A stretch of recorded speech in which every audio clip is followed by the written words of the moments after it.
is to be given to the academic performance. 30% is given to teaching skill/experience and knowledge domain, and 20% for interview. Now the UGC expects the candidates who have been working on an ad hoc basis for a very long time, some of them even working for about 15 to 16 years, in a highly oppressive system, wherein in colleges they not only have to devote their time to teaching, but also to extracurricular activities, because if they say no to such extracurricular activities, their positions are threatened within the college. So which is why if they are oppressed in such a way in which they have to devote most of their time to extracurricular activities as well as teaching hours, how does the UGC MHRD expect them to come up with full marks regarding the 50% criteria for research, publications and academic performance and so on? And to top it all, the UGC does not have give enough funds for infrastructural developments within the university. There are hardly any research facilities. There's a huge resource crunch in which in many colleges, there are not enough seats even to sit in the staff room. So despite, on one hand, there is this immense, I would call it a systematic attempt to make sure that the teachers are stuck at the stagnant salaries. They are not promoted because, obviously if they're not able to meet this criteria of 50, 30, 20, how would they get promoted? So therefore, there is a systematic attempt at keeping the salaries of the teachers at a stagnant level. At the same time, about the 7th Pay Commission as well, it is still long pending for the teachers. They've been waiting for a very long time, whereas the other services have got the 7th Pay Commission, the teachers have not got it still. Regarding the 7th Pay Commission, there is a latest arbitrary move that has come from the Ministry of Finance. It is an office memorandum dated 13 January 2017. In which the Ministry of Finance has said that it would only bear 70% of the additional financial impact out of the pay revision. The rest 30% would have to be borne by the autonomous organizations themselves. In a recent Indian Express report, it has been claimed in that report that already Punjab University has been asked to raise the remaining 30% if it has to give the revised pay scale to the teachers. And the Punjab University is now gearing towards raising rupees 150 crores from the students itself. So what are the implications for the students in such a scenario? The implications are that there would be a move towards privatization of education. There would be an immense fee hike, fee structure, an immense hike in the fee structure. And also the fact that, many of the courses, the students would have to pay a lot of amount. For instance, it has been proposed by the Punjab University that for the diploma courses, the fee hike would now be from rupees 2,000 to about rupees 15,000, which is quite a lot for a diploma course. So I would like to ask the MHRD and the present government from this platform, how does this augur for the students who are coming from the socially and the economically deprived sections of our society? How would our students be able to avail education from so-called public funded institutions, which the present government has, is aiming to destroy completely while moving towards privatization? In the end, I would like to, there is a systematic attempt to link, this entire idea of keeping the stagnant, the incomes to the reduction in childcare leave, to the way, the government is saying that only 70% would be borne out of the revised pay scales and the remaining 30% would have to be taken from the students. I would draw a link already last year. There was a drastic cut, which also made an impact on many of the scholarships which are kept earlier, or the socially and the economically deprived sections of the societies. Therefore, friends, in the end, I would just like to, remind the policy makers who cannot be deassociated with social welfare expenditure. One is not. आप सबका यहाँ पे इकट्ठा होने के लिए 3 महीने से हम लोग एक ही बात बार बार बोल रहे हैं। मेरी समझ में नहीं आता है कि मैं हर बार आके यहाँ पे आपसे क्या बात कहूँ। कोई नई बात तो है नहीं, आप सब जानते हैं। 3 महीने पहले मैंने यहीं से आप सबसे एक रिक्वेस्ट की थी कि जान लड़ा दीजिए मेरे भाई को वापस लाने के लिए। तो वो जगह को उन्होंने बाग बना दिया है, लेकिन कोई बहुत मुश्किल नहीं है। इस बाग के एक एक गमले को आप अपने कमरे में भी ले जा सकते हैं, जगह आपकी है। असल में इन्होंने ये गमले लगाकर आपको रोका नहीं है। अगर कभी आपके पास पेन हो और अगर कहीं कोई चींटी मिले तो आप एक एक्सपेरिमेंट करके देखिएगा। चींटी के चारों तरफ उस पेन से एक लाइन ड्रॉ कर दीजिएगा, वो चींटी उससे बाहर नहीं निकलेगी। यही आपके साथ किया गया है। यहाँ कोई फोर्स नहीं लगाई है, आपको ये गमले हटाने के लिए किसी ने रोका भी नहीं है और कुछ होगा भी नहीं, लेकिन आपकी सोच के चारों तरफ बैरियर बना दिया है कि कुछ करोगे तो अंजाम अच्छा नहीं होगा। और ये सिर्फ जेएनयू का मामला नहीं है। आप ऊपर से देखेंगे तो ऊपर से लेकर नीचे तक के ऑफिसेस में यही चीज़ चल रही है कि सवाल मत पूछो, सवाल पूछोगे तो कुछ ना कुछ हम गड़बड़ कर देंगे तुम्हारे साथ। 3 महीने से कोशिश चल रही है नजीब की। कभी बहुत लोग हो जाते हैं, एक प्रोटेस्ट किया उसमें 2,500-3 हज़ार लोग भी थे, कभी 50 लोग भी हो जाते हैं। तो मैं ये नहीं मानती कि इंसानियत मरी है, इंसानियत तो जिंदा है। मजबूरियाँ होती हैं, कई बार इक्वेशंस नहीं बनती हैं, लोग नहीं इकट्ठे हो पाते हैं। लेकिन आज जितने भी हैं मैं उन सब के लिए बहुत बहुत शुक्रिया अदा करती हूँ कि आप लोग सब साथ में हैं। कोशिश हम लोगों की रहेगी, हम लोग फाइट नहीं छोड़ेंगे, नजीब को वापस लेकर ही आएंगे। जेएनयू से बाहर लड़ाई जा चुकी है, तो जो भी एंगल हो सकता है, जिस भी तरह से हम फाइट कर सकते हैं हम कोशिश कर रहे हैं। लेकिन सबसे ज़्यादा ज़रूरी है मीडिया का साथ होना। आप लोग अगर साथ नहीं देंगे लोगों तक बात नहीं पहुंचेगी और वो एक गुमनाम कहानी बन के रह जाएगा। आप लोगों से रिक्वेस्ट है, आप लोग हमारी ताकत हो।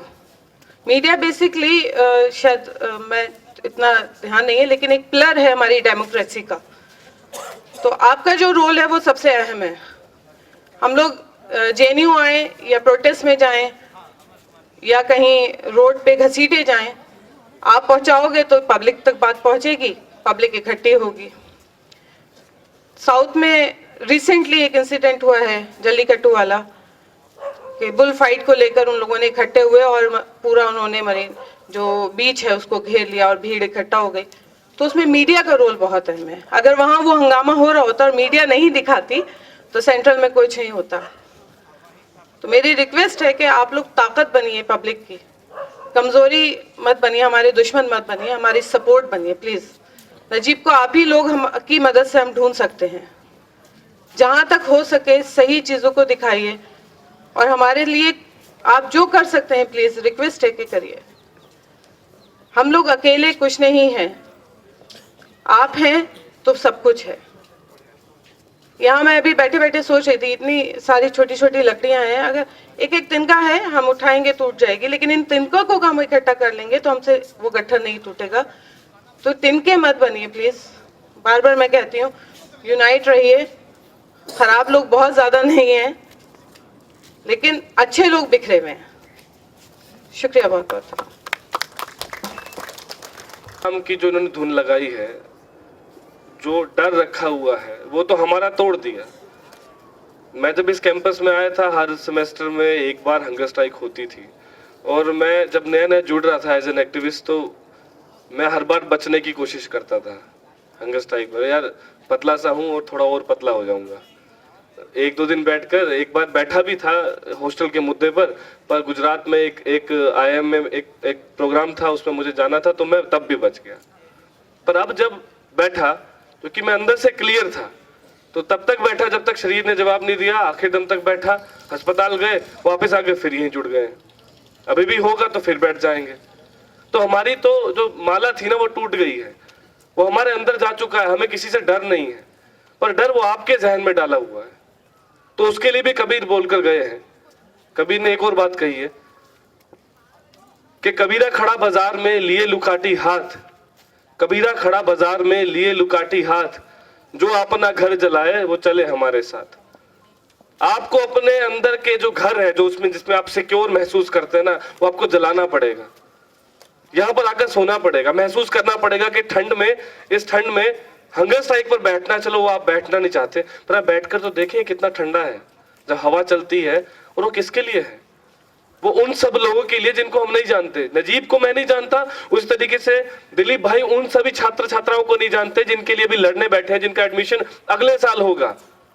और वो जो 11th सस्पेंडेड स्टूडेंट है वो भी नहीं जानते, और वो कभी इनको कोई फेवर भी नहीं देंगे जिंदगी में। तुम हमारे एडमिशन पॉलिसी के लड़े थे इसलिए हम आपके साथ आएंगे, नहीं। वो एक विचार है, एक विशैला विचार जो हमें इन्फेक्ट कर चुका है और हम बहुतों को इन्फेक्ट करना चाहते हैं, और जिससे पूरी दुनिया ऐसी विशैली हो कि उसके बाद में कोई भी विष जो जहरीली, जो हमसे विशैला एक है, वो जो आरएसएस के लोग हैं, जो मोहन भागवत को जो भेजे हुए लोग हैं, मनमोहन वैद जिनका नाम है। एक तरफ वो लोग हैं जो मनमोहन सिंह हैं, जो कहते हैं कि जीडीपी हो, डेवलपमेंट हो, हाँ। और एक तरफ मनमोहन वैद हैं जो कहते हैं कि इससे भी अधिकार छीनो, उससे भी अधिकार छीनो। अंबेडकर बोल के गए हैं कि कोटा खत्म होना चाहिए। पता नहीं अंबेडकर मनु थे क्या? कौन सी किताब में अंबेडकर ने कहा लिखा है? भाई हम भी अंबेडकर को पढ़ते हैं, एक बार कोट कर दो, कहां बोला है? बट लेकिन उनको पता है कि अंबेडकर का इस्तेमाल मोदी जी ने कर दिया भीम नाम की ऐप चलाकर। अब जो स्टूडेंट जो एजुकेशन के अंदर आ रहे हैं उनको बस एक बार बोल देना, अरे अंबेडकर ने तो खुद कहा है कि रिजर्वेशन बेकार है, उसे खत्म करो, और बस हम, और वो सोशल मीडिया पे लगातार चलेगा, मीडिया पे लगातार चलेगा, पर कोई ये जानना नहीं चाहेगा कि अंबेडकर सच में ऐसा बोलकर गए थे, नहीं गए थे। तो उसी चीज को हमें जिंदा रखने के लिए बार बार याद दिलाना होगा कि मनमोहन वैद और मनमोहन सिंह में अंतर है। मनमोहन सिंह एक वर्ल्ड रिनाउंड इकोनॉमिस्ट होकर इस देश के प्रधानमंत्री बनते हैं। उसके बाद रिसेंटली जब आरबीआई के गवर्नर को सवाल किए जा रहे थे तो मनमोहन सिंह जी बीच में रोकते हैं कि आप इसका जवाब ना दें, क्योंकि इससे इंस्टीट्यूशन, आरबीआई नाम का इंस्टीट्यूशन खतरे में आएगा, उसके ऊपर सवाल उठेंगे। ये होता है एक स्कॉलर का आउटलुक, और एक होता है मनमोहन वैद जैसे लोगों का आउटलुक जो हमेशा जहरीली बातें करेंगे, और उनके जहर को कुचलने के लिए हमारे पास अपना जहर है जो हम लोगों को इन्फेक्ट करते रहेंगे, जो कहेंगे बराबरी चाहिए, न्याय चाहिए, उसके लिए भी लड़ेंगे, जिसको नहीं जानते उसके लिए भी लड़ेंगे, आने वाली पुश्तों के लिए लड़ेंगे। ये जो जहर है यही आरएसएस का तोड़ है। अब इसके बाद मैं गुजारिश करूंगा मेरी अम्मी से कि वो आपके बीच में अपील रखें हमेशा की तरह, जो क्योंकि इनकी आंखें में आंखें मिलाना हिम्मत नहीं होती, पर फिर भी कोशिश है कि इनके साथ खड़ा रहूंगा और खड़े रहेंगे। अम्मी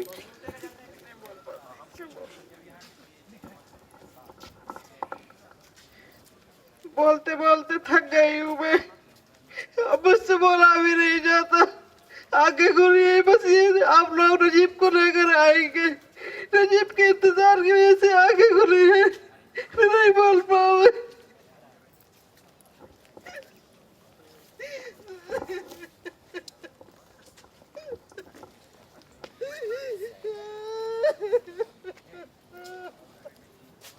मैं आप सभी से अपील करना चाहता हूँ कि अम्मी को बताएं कि हम सब नजीब हैं।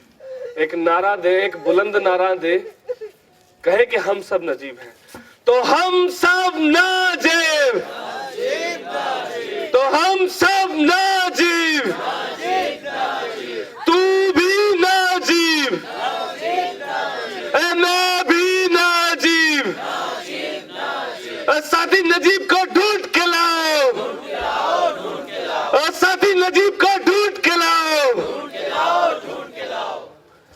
मैं गुजारिश करूंगा एजाज जो NSYJNU के प्रेसिडेंट हैं उनको, और समापन करें आज के इस प्रोग्राम का। सबसे पहले मैं आप सभी हजरात का शुक्रिया अदा करूंगा कि आप हमारे साथ यहाँ जमा हुए। मैं अपनी बात रखते हुए बहुत ज़्यादा टाइम नहीं लूँगा, सिर्फ यही कहना चाहूँगा कि आज नजीब की माँ हमारे साथ यहाँ मौजूद हैं और हर प्रोग्राम में यहाँ आती हैं, हमारे साथ बैठती हैं। वो किस लिए आती हैं? एक उम्मीद लेके आती हैं हमसे। उनकी उम्मीद है कि हम उठ खड़े होंगे, हम फिर से रोड पे निकलेंगे जिस तरीके से हम 9 फरवरी के इंसिडेंट के बाद निकले थे, जब कन्हैया को अरेस्ट किया गया था, उमर को अरेस्ट किया गया था, अनिर्बान को अरेस्ट किया गया था, और हमने अपनी मांगे मनवाई थी। वैसे ही उनकी आंखों में एक उम्मीद है कि हम फिर से निकलेंगे, उनके बेटे के लिए निकलेंगे। आज जब वो हमारे सामने आके रोती हैं तो मैं आपको बताना चाहूँगा कि मैं एक ऐसे खित्ते से आता हूँ, जम्मू कश्मीर से, जहाँ से मेरे घर से तकरीबन ज़्यादा नहीं, कुछ 30 किलोमीटर दूर जाके बॉर्डर आता है, जहाँ से पाकिस्तान शुरू हो जाता है। और मेरे लिए कोई नई चीज़ नहीं है कि एक माँ रो रही है अपने बेटे के लिए। ये कोई पहली बार नहीं हुआ कि एक माँ का बेटा गायब हो गया है। ऐसे बहुत सारे इंसिडेंट होते हैं जिनका कोई पूछने वाला नहीं होता है। रोहित वेमुला की माँ भी बैठी होती है हमारे साथ बहुत सारे प्रोग्राम्स में। और जम्मू कश्मीर में मैं आपको बताऊं, गलत नहीं होगा कहना कि हर 5वें घर में एक माँ बैठी हुई है जिसका बेटा अगर सुबह निकलता है, उसे स्कूल जाना है, उसे कॉलेज जाना है या उसे काम के लिए जाना है, तो फिर मिलता नहीं है, पता नहीं चलता वो कहाँ चला गया। और मिलता भी है तो उसकी डेड बॉडी मिलती है, या मिलता भी है तो इस हालत में मिलता है कि वो चलने के लायक नहीं होता। अभी कुछ 6 महीने से आप देख रहे हैं जम्मू कश्मीर का जो हाल है, वहाँ एक नजीब नहीं है, वहाँ सैकड़ों नजीब हैं, वहाँ हजारों नजीब हैं जिनकी माएँ एक उम्मीद लिए बैठी हुई हैं कि हमारा नजीब वापस आएगा। तो ये सिलसिला कोई नया नहीं है। इस सिलसिले को रोकने के लिए हम सबको मिल के निकलना पड़ेगा, हम सबको मिल के इसके खिलाफ प्रोटेस्ट करना पड़ेगा, एकजुट होकर निकलना पड़ेगा और हमें कहना पड़ेगा कि हम बस बहुत हो गया। इसके बाद ना किसी नजीब के साथ ऐसा होगा, ना किसी रोहित वेमुला के साथ ऐसा होगा। अगर हमने आज ये नहीं किया, अगर आज हम नहीं निकले इस मुद्दे को लेके, अगर आज हम नजीब के लिए एक साथ नहीं निकले, तो कल मैं भी हो सकता हूँ, मेरी माँ भी यहाँ बैठी हो सकती है, रो रही हो सकती है कि मेरे बेटे को वापस लाओ। कल किसी और स्टूडेंट की माँ भी यहाँ आके बैठ सकती है, कह सकती है कि मेरे बेटे को वापस लेके आओ। बहुत अजीब बात है। 9 फरवरी वाला इंसिडेंट आपने देखा, हुआ क्या था, कुछ लोगों ने नारा लगा दिया, उसके बाद हमारे JNU-SU के प्रेसिडेंट को उठा लिया गया। क्यों उठा लिया गया? कि वहां नारा लगाया गया और अफजल गुरु को शहीद कह दिया गया।